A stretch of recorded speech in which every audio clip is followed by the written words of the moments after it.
Dalawang barko ng China ang namataan sa uling araw ng Multilateral Maritime Cooperative Activity ng Pilipinas, Amerika, Canada at Australia.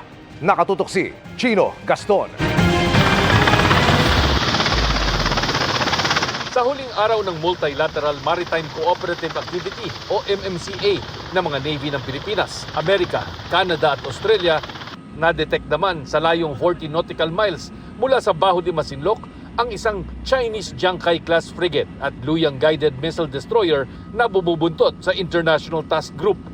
Dati nang tinawag ng China na panguudyok ng gulo ang pagkumbida ng Pilipinas sa ibang bansa para sa mga joint patrol sa sariling EEZ.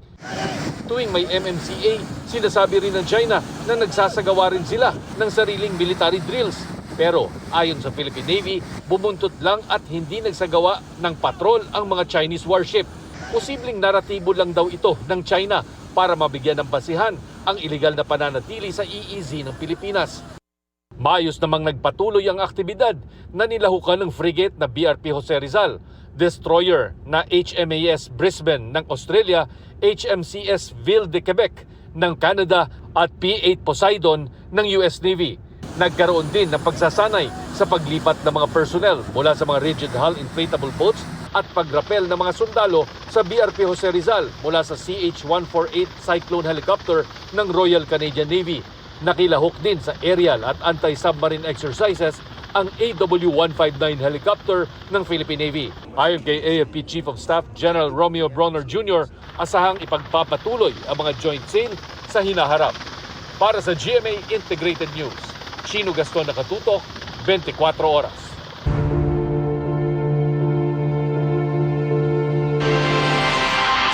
Pirmado na ang mga subpina na ipapadala sa 5 kontratista at 3 opisyal ng DPWH. Kaugnay pa rin po yan ng umano'y anomalya sa flood control projects. Pinadadalo sila sa pagdinig ng Senado sa Lunes. Nakatutok si Ian Cruz. Pirmado na ni Senate President Cheese Escudero ang subpoena para sa 5 contractors at 3 DPWH executives. Ito'y para matiyak na dadalo sila sa susunod na pagdinig ng Senate Blue Ribbon Committee kaugnay sa maanomalyang flood control project sa bansa.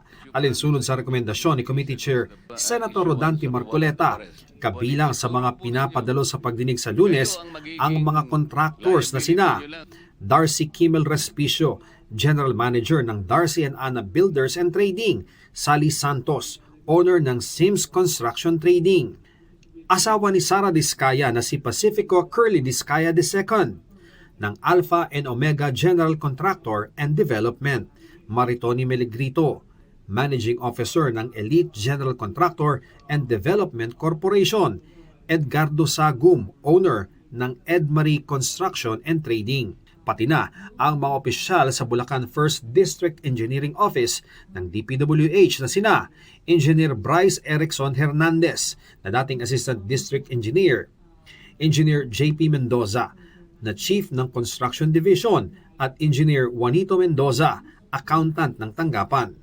Una nang dumalo sa pagdinig si dating District Engineer Henry Alcantara na umaming nagkakasino sila ng ilang tauhan. Sa ilalim ng Bulacan 1st District Engineering Office ang ilang substandard at ghost project na pinuna mismo ni Pangulong Bongbong Marcos. Pinasubpina rin ng pinuno ng Senado ang fraud audit highlights ng Commission on Audit ukol sa review nito sa mga flood control projects ng DPWH at ang kopya ng mga tugon ng mga respondents sa kanilang findings. Para sa GMA Integrated News, Ian Cruz, nakatutok, 24 oras. Nasa Amerika na si Ako Bicol Representative Elizalde Co na pinagpapaliwanag kaugnay sa mga isiningit sa 2025 national budget. Batay po yan sa record ng Kamara kung saan nakasaad ding no-show si Co sa batasan mula pa noong magbukas ang sesyon ng 20th Congress. Nakatutok si Tina Panganiban Perez. Sa kauna-unahang pagdinig ng House Infrastructure Committee nitong Martes, hiniling ng ilang kongresista na imbitahan si Ako Bicol Representative Elizalde Co para ipaliwanag ang budget insertions sa 2025 budget noong siya ang chairperson ng House Appropriations Committee noong 19th Congress. Pero batay sa journal ng Kamara, simula na magbukas ang 20th Congress noong July 28, hindi pa dumadalo sa sesyon si Ko. Sa loob ng 7 linggo, 4 na beses siyang absent without notice, habang may isang absent siya with notice. 4 na beses din siyang inilistang hindi dumalo sa sesyon dahil may dinaluhan siyang committee meeting o kaya'y nasa official mission. Sabi ng kapwa niya ako Bicol Party List Representative na si Alfredo Garbin Jr., napunta po, pero ang pagkakaalam ko po, absent siya nung SONA. Pero napunta po. Ang pagkaalam ko po, hindi siya nag-appear to any committee hearings or session. batay sa records ng Kamara, nasa Amerika ngayon si Ko. I made an initial inquiry sa Office of the Secretary General. I understand he is nasa United States siya for medical treatment with appropriate travel documents. Kung ano yung mga travel documents na yon, wala pa akong copy. So I still have to coordinate further with the Office of the Secretary General. Let's confirm, hinatid na yung anak niya sa Boston University. And in time also for his regular check-up doon. So pakahatid niya, ngayon nagpa-check up siya, but he was advised by the doctor to have an extensive check-up kasi yung may na-mention sa akin na parang 90/60 ang baba daw ng blood pressure niya. He's still in the United States as we speak. Ang pagkakaalam daw ni Garbin, umalis si Ko noong nakaraang linggo. Walang impormasyon dito si Abante, pero pareho nilang hindi alam kung kailan ang balik ni Ko. Noong Enero, bumaba sa pwesto bilang chairman ng House Appropriations Committee noong 19th Congress, si Ko. Nangyari ito sa gitna ng issue sa AKAP o ayuda para sa Kapusan Kita program sa 2025 national budget na pinangangambahang magagamit sa politika. Sabi noon ni Ko, kusa siyang umalis dahil sa isyong pangkalusugan. Isa sa mga naniniwalang dapat magpaliwanag si Ko tungkol sa budget insertions ay si Navotas Representative Toby Chanco. Hamon kay Chanco ng Ako Bicol, If that pertains to the budget of 2025, then that's an act of Congress that was approved by Congress and signed into law by the President. And he himself participated and cast his vote in the affirmative in its approval. Ngayon, kung may nakikita siyang illegality, ang hamon na lang natin siguro mag-file na lang siya ng kaso sa anumang korte at ilabas na yung kanyang mga ebidensya. Huwag niya ako sabihan kung anong gagawin ko. Gagawin ko kung anong gusto ko. Gawin nila kung anong gusto nilang gawin, no? Kung sinasabi niyang malicious insinuations, ganun kamanhid na ba kami? Hindi namin nararamdaman yung galit ng tao? Ibig sabihin ba walang issue ng corruption sa Congress? Ako lang ba nagsasabi? Siguro lumabas-labas sila. Makinig sila sa tao. Sobrang nagalit ng tao sa amin. para sa GMA Integrated News, Tina Panganiban Perez, nakatutok, 24 oras. Arestado ang isang lalaki sa Ilocos Norte dahil sa iligal na pagbebenta ng karne ng aso na ginagawa umanong pampulutan. Nakatutok si CJ Torida ng GMA Regional TV.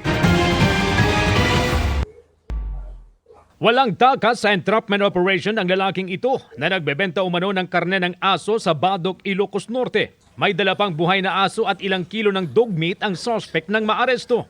Ayon sa CIDG Ilocos Norte, nag-ugat ang operasyon sa sumbong ng Animal Kingdom Foundation ng umano'y illegal dog meat trade. Bali, yung na-recover po namin doon is yung nakakarga na po sa ref po nila. Tumangging humarap sa kamera ang suspect, pero umamin siyang nagbebenta ng lutong karne ng aso na pampulutan. Aniya, alam naman niyang bawal magkatay at magbenta ng karneng aso. Pero naaawa umano siya sa mga nagbebenta ng aso dahil sa matindi nilang pangangailangan. Nahaharap siya sa mga reklamong paglabag sa Animal Welfare Act at Anti-Rabies Act. Based doon sa kinandak na mga test by ng atin pong mga complainant, napatunayan po na talagang siya po ay nagbebenta ng nalutong karne ng aso at yun po buhay na aso din. Mula sa GMA Regional TV at GMA Integrated News, CJ Torida, nakatutok 24 oras. Sinita rin ang isang gusaling ginawa ng isang kumpanya ng mga diskaya sa Intramuros. Dahil may mga hindi pa tapos at may mga sira ng i-turnover ngayong araw sa gobyerno. Samantala, isa pang ahensya ang maaaring mag-imbestiga sa flood control projects, partikular ang galaw ng perang maaaring galing sa iligal na paraan. Nakatutok si Ivan Mayrina. Sa gitna na nagpapatuloy na investigasyon sa mga flood control project kung saan bilyong-bilyong pisong pondong pinag-uusapan, may isang ahensyang may kapangyarihang magsagawa ng sariling investigasyon, ang AMLAC o Anti-Money Laundering Council. Bahagi kasi ng mandato nito ang bantayan ng galaw ng malalaking halaga ng perang maaaring galing sa iligal na paraan at kung saan o kanino ito napupunta. Ang AMLAC naman po kasi they can initiate an investigation. Pero kung paano sila papasok ay hindi na po nila ito dapat isinisiwalat at baka magkaroon pa ng movement, no? Yung iba maaari masangkot dito. Habang hindi kinukumpirma ng palasyo kung may ginagawang aksyon ng AMLAC, ang sigurado, nalalapit na raw ang paglalabas sa executive order na bubuo sa isang independent commission na mag-iimbestiga at magre-rekomenda ng mga isasampang kaso laban sa mga sangkot sa mga anomalyang flood control projects. Ang nais po ng Pangulo sa nasabing independent commission ay mabigyan po ng lakas, mabigyan ng ngipin, para po mas mapatupad kung ano ang mandato ng independent commission na ito. At nais po ng Pangulo na magkaroon po ng subpoena power ang independent commission. Isa sa mga tinututukan ngayon ng ehekutibo ang muling paghimay sa 880 billion na panukalang 2026 budget ng DPWH na nakitaan ng mga red flag ng ilang senador dahil sa paulit-ulit na proyekto o di kaya mga proyektong magkakaparehong halaga. Ang 700 pahinang bahagi ng National Expenditure Program na naglalaman ng mga proyekto ng Public Works Department. Susuyurin at itatama raw ng Budget at Public Works Department. Bukas din daw ang Pangulo na i-review na iba mga kagawaran ang mga budget pero hindi na raw kailangan ibalik pa ang buong NEP tulad ng unang rekomendasyon ng mga kongresista. Kailangan po talaga na irata, through irata sheets lang po. Hindi na po kinakailangang ibalik po ito sa presidente or sa DBM dahil naipasa na po ito sa Kongreso. Nagpapatuloy naman ang deliberasyon sa Kamara para sa 2026 budget. Nagkausap na raw ang liderato ng Kamara at Ehekutibo at nangako ang Kamara na handa sila mag-overtime para sa deliberasyon sa budget. Nananatiling kumpiyansa ang palasyo na makapagpapasa ng budget para sa 2026 at hindi ahantong sa reenacted budget. Pero hindi lang mga flood control projects ang nasisilip ngayon ng palasyo. Mga kapuso, ang gusaling nasa aking likuran ay ang Philippine Film Heritage Building dito sa Intramuros sa Maynila. Ito po ay proyekto ni First Lady Liza Marcos para sana sa Philippine film industry. Ang contractor ng building na ito ay ang Great Pacific Builders and General Contractor, isa sa mga kumpanya ng mag-asawang Biskaya. Ngayong araw na ito, September 4, 2025, ang petsa ng turnover o araw ng tapos ng gusali. Base sa kontrata nagkakahalaga ng halos 108 million.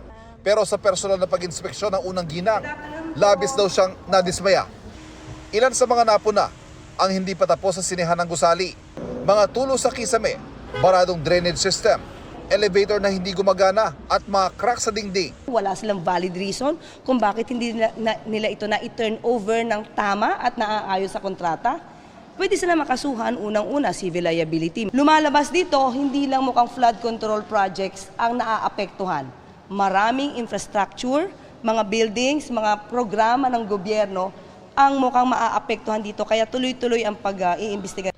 Para sa GMA Integrated News, Ivan Mayrina, nakatutok, 24 oras. Hinimok ni Justice Secretary Jesus Crispin Remulla ang mga tauhan ng DPWH at mga kontraktor na ikanta sa DOJ ang lahat ng kanilang nalalaman sa maanomalyang flood control projects. May binubuo ng composite team ang ahensya para sa case build-up at pagkalap ng mga ebidensya. Nakatutok si Salima Refran.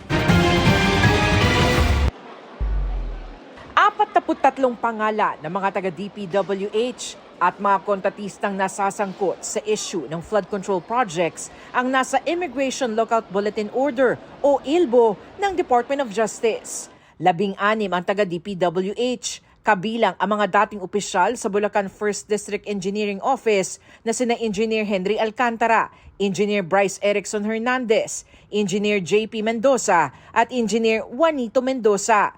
27 ang mga kontratista, kasama sa listahan ang mag-asawang Sara at Pacifico Curly Descaya. Hinimok sila ni Justice Secretary Jesus Crispin Remulla na ikanta na ang lahat ng nalalaman sa mga proyekto. The truth will always set them free, so to speak. Mauna silang magsabi, may pag-asa silang makalibre. Maaari raw silang lumapit mismo sa DOJ o sa mga prosecutor sa iba't ibang bahagi ng bansa. Pwede rin daw silang ipasok sa Witness Protection Program o WPP. We try to look at the least guilty if possible para maging state witness. Pero paalala ni Remulla, maligtas man sila sa kriminal na asunto, dapat pa rin daw silang mapanagot sa aspetong sibil at ibalik ang perang nakuha mula sa gobyerno. Restitution can still be ordered by the court.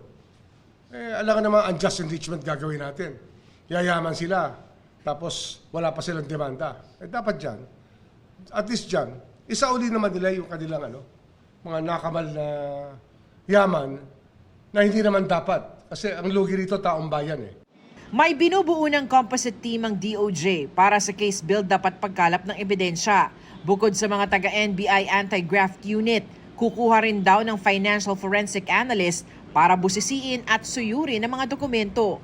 Magkakaroon rin ng mga miyembro mula civil society para i-monitor ang investigasyon at siguruhing wala itong sinisino, lalo na mga opisyal ng gobyerno. Holistic yan Siyempre, ano ba ang elements ng crime?